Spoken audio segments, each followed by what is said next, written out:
तेजस्वी प्रसाद यादव जी का विजन है कि युवाओं का पलायन सबसे पहले रोका जाएगा। जो युवा बाहर में जाकर देश प्रदेशों में कार्य कर रहे हैं उनको यहाँ पे रोजगार दिया जाएगा। जिसके पास डिग्री है उसको निश्चित रूप में नौकरी देने का कार्य करेंगे। नेता का विजन है माई बहन मान योजना लाकर नेता ने एक स्थापित करने का कार्य किया कि हर माँ बहनों के चेहरा पर मुस्कान देने का कार्य करेंगे। खुशहाली और अमन चैन देने का कार्य करेगा, रोजगार देने का काम करेगा, शिक्षा देने का काम करेगा, पलायन रोकने का कार्य करेगा, हर लोगों के चेहरे पर मुस्कान लाने का कार्य करेगा। और निश्चित रूप में एक लास्ट बात है, मांझी विधानसभा में हमारे साथ आरजेडी के संभावित प्रत्याशी मजबूत दावेदार सुधांशु रंजन पांडे इस वक्त मौजूद है हमारी बाईं तरफ, लेकिन उनके साथ में तमाम कार्यकर्ता आरजेडी के और जो यहाँ के लोग सब हैं, मतदाता हैं, वो भी मौजूद हैं। सुधांशु रंजन पांडे से जानना चाहेंगे पिछले 5 सालों का जो वक्त गुजरा, फ्लैशबैक में लिए चलते हैं, यहाँ की जनता ने कितना पाया, यहाँ की जनता ने कितना खोया। नेशनल दस्तक जैसे बड़े ब्रांड पर 11 मिलियन सब्सक्राइबर के साथ आप सुधांशु रंजन पांडे को देख और सुन रहे हैं। इस वक्त जानेंगे जनता के बीच में क्या ये जो 5 साल का वक्त गुजरा, कुछ चीज़ें हासिल हुई। जनता को जो 17 महीने का कार्यकाल था तेजस्वी जी को, उसमें हासिल हुई, बाकी समय में हासिल कुछ भी नहीं हुआ। जनता के युवाओं के चेहरे पर मुस्कान आया, 5 लाख नौकरियां आई, लगभग 3-3.5 लाख नौकरियां विचाराधीन रही और अनेक प्रकार की योजना से हमारे नेता ने लोगों को जोड़ने का काम किया, स्वास्थ्य जोड़ने का काम किया। रात में उनका जो था क्या नाम है छापामारी करने का तरीका, उससे लोगों को काफ़ी उनको सहूलियत महसूस हुआ, जनता को अच्छा एक संदेश किया। और नेता का विज़न है, युवाओं के प्रति एक उनका अलग विज़न है, माँ बहनों के प्रति एक अलग विज़न है। नेता की वजह से 17 महीना का जो कार्यकाल था सबसे उसको गोल्डन कार्यकाल कहेंगे, बाकी तो जीरो रहा। सुधांशु रंजन पांडे के शब्द भले ही कम है, मायने बहुत ज़्यादा है। मायने ये हैं 17 महीने 18, 19, 20 सालों पे भारी हैं। 17 महीनों में जो रोज़गार की जो एक बाढ़ सा जो आम लोगों के बीच में लाया गया, एक संदेश दिया गया, शायद वो 19-20 सालों पे भारी है, ये कहना है सुधांशु रंजन पांडे का। मौका मिला सुधांशु रंजन पांडे को, क्या इबारत लिखना चाहेंगे इस इलाके विधानसभा, इस मांझी विधानसभा क्षेत्र में, और मन में क्या है, अरमान क्या है, ख्वाब क्या है, सपने क्या है? सुधांशु जी, मौका मिला, क्या सौगात देंगे जनता को? देखिए, सबसे बड़ा चीज़ है कि युवाओं का पलायन हमारे नेता का विज़न है, हमारे आदरणीय नेता तेजस्वी प्रसाद यादव जी का विज़न है कि युवाओं का पलायन सबसे पहले रोका जाएगा। जो युवा बाहर में जाकर देश प्रदेशों में कार्य कर रहे हैं उनको यहाँ पे रोजगार दिया जाएगा। जिसके पास डिग्री है उसको निश्चित रूप में नौकरी देने का कार्य करेंगे। नेता का विज़न है माई बहन मान योजना लाकर नेता ने एक स्थापित करने का कार्य किया कि हर माँ बहनों के चेहरा पर मुस्कान देने का कार्य करेंगे। तो निश्चित रूप में कहीं ना कहीं नेता का जो विज़न है एकदम क्लियर है कि हम हर युवाओं तक पहुँचेंगे, हर को रोजगार देने का कार्य करेंगे, शिक्षित प्रदेश बनाएंगे। हर बिहारी अपने गर्व से कह सकते हैं, कहेंगे कि मैं बिहार का निवासी हूँ, जहाँ भी जाएंगे उनको सम्मान मिलेगा। हमारे नेता का विज़न, उस विज़न को लेकर, और ये तो जो मांझी विधानसभा है बाबा गिरीश तिवारी जी की धरती है। स्टार्टिंग में बाबा गिरीश तिवारी जी की धरती है। जब फर्स्ट चुनाव हुआ तो लगातार बाबा यहाँ पे सिटिंग कांग्रेस से विधायक रहे और लगातार विधायक बनते हैं। उसके बाद आर.डी. शर्मा जी आए, उसके बाद रविंद्रनाथ मिश्रा जी आए, भयशंकर दुबे जी आए, बुधन यादव जी आए, अनेक लोग यहाँ से विधानसभा में अपने आप को लीड किए और जाके विधानसभा का में बात को रखने का कार्य किया। लेकिन गोल्डन चांस हमको पूरे काल में 17 महीना लगता है और 17 महीना में उन्होंने अच्छा कार्य किया। इसके लिए बहुत बहुत हमारे नेता के लिए धन्यवाद है। और नेता पुनः एक बार राजनीति में 2025 का इतिहास लिखने जा रहे हैं और जनता उनके साथ है और सीएम बनेंगे और चेहरे पर मुस्कान और लालिमा लाने का कार्य करेंगे। लालिमा लाने का कार्य करेंगे बता रहे हैं सुधांशु रंजन पांडे जी।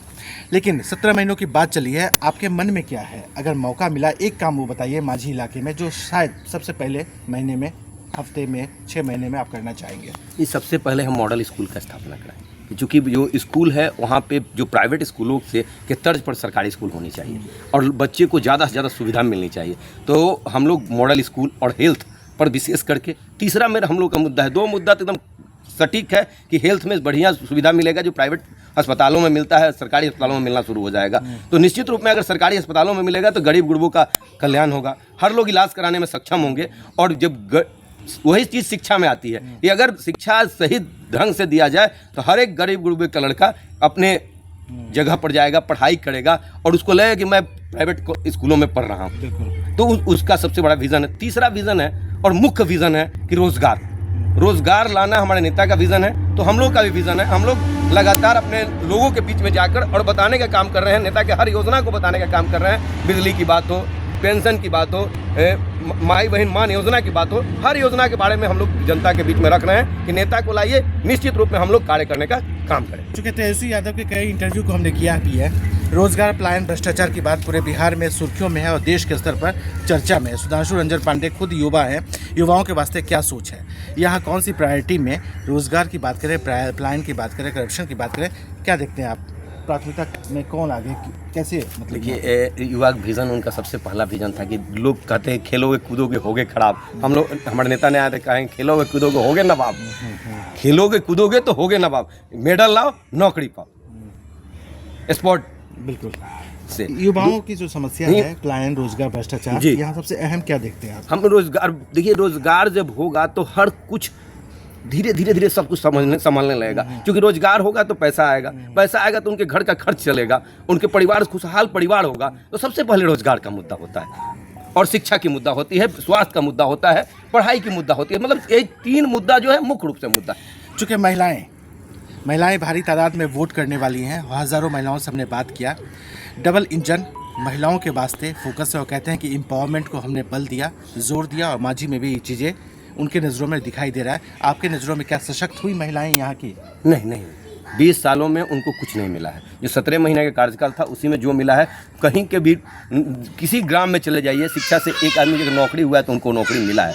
तो नौकरी जब मिला है तो चेहरा पर लालिमा आई है। और जो माई बहन मान योजना लाकर हमारे नेता ने स्थापित करने का कार्य किया, हर महिला को जोड़ने का काम किया। एक दिन के खाना देने से किसी का पेट थोड़े बढ़ता है, परमानेंट का व्यवस्था करना पड़ता है। परमानेंट एक लंबा जीवन है, लंबा व्यवस्था होना चाहिए। तो नेता ने 2500 रुपये रखने का कार्य किया, और उसी के साथ नेता का विज़न है कि हर लोग को रोजगार देंगे। तो एक 2500 रुपये का बोनस पॉइंट मिला, उसके बाद उनके घर में एक रोजगार आ जाएगा। तो रोजगार आ जाएगा तो एक बहुत बड़ा चीज़ मिलेगा उनको। बहुत बड़ा चीज़ मिलने के साथ ही अलग अलग चीज़ों में अलग अलग कार्य को कर पाएंगे। बिजली में उनको सुविधा मिल जाएगा, 200 यूनिट मुफ्त बिजली हो जाएगी। उनको देख लीजिए, 200 जब उन्होंने कहा, नेता चले आगे आगे, युवा सोच आगे आगे, अब वृद्धा सोच पीछे पीछे। इस वक्त आप देश के सबसे बड़े चैनल नेशनल दस्तक पर 11 मिलियन सब्सक्राइबर के साथ सुधांशु रंजन पांडे को देख और सुन रहे हैं। मांझी इलाके में इस वक्त हम मौजूद भी हैं। तमाम मतदाताओं के नाम, गणमान्य जनता के नाम, मांझी कि विशेष तौर पे जो अवाम है उनके नाम क्या संदेश, आग्रह, अपील आपका, और राज्य के लाखों लोगों के नाम क्या 2 शब्द आपके? देखिए, मांझी विधानसभा के तमाम जनता मालिकों को एक संदेश है कि खुशहाली और अमन चैन के साथ सरकार को बनाएं, और निश्चित रूप में जो सरकार आएगी आपके को खुशहाली और अमन चैन देने का कार्य करेगा, रोजगार देने का काम करेगा, शिक्षा देने का काम करेगा, पलायन रोकने का कार्य करेगा, हर लोगों के चेहरे पर मुस्कान लाने का कार्य करेगा। और निश्चित रूप में एक लास्ट बात है मांझी विधानसभा में कि हमारे पंडित महेंद्र मिश्र, पूर्वी के जनक, और पंडित महेंद्र मिश्र जैसे वीर इस मांझी के धरती जलालपुर से जन्मे हैं। तो उनके लिए मैं भारत रत्न को का मांग करता हूं, और निश्चित रूप में अगर सरकार हमारी बनती है तो आदरणीय नेता तेजस्वी प्रसाद यादव जी, पूर्वी के जनक पंडित महेंद्र मिश्र को भारत रत्न दिलाने के लिए कठोर प्रयास करते हुए निश्चित रूप में कार्य को करेंगे। विधानसभा चुनाव के दरमियान किशनगंज से लेकर छपरा तक हम मौजूद हैं, और शायद पहली बार क्षेत्र में किसी प्रत्याशी ने किसी को भारत रत्न देने की मांग किया है। इनका ये भी कहना है कि विकास की नई पृष्ठभूमि होगी, विकास का नया पटकथा होगा, विकास की नई शुरुआत होगी, विकास की एक नई आंधी होगी, और विकास का एक नया अध्याय खुलेगा मांझी विधानसभा क्षेत्र में।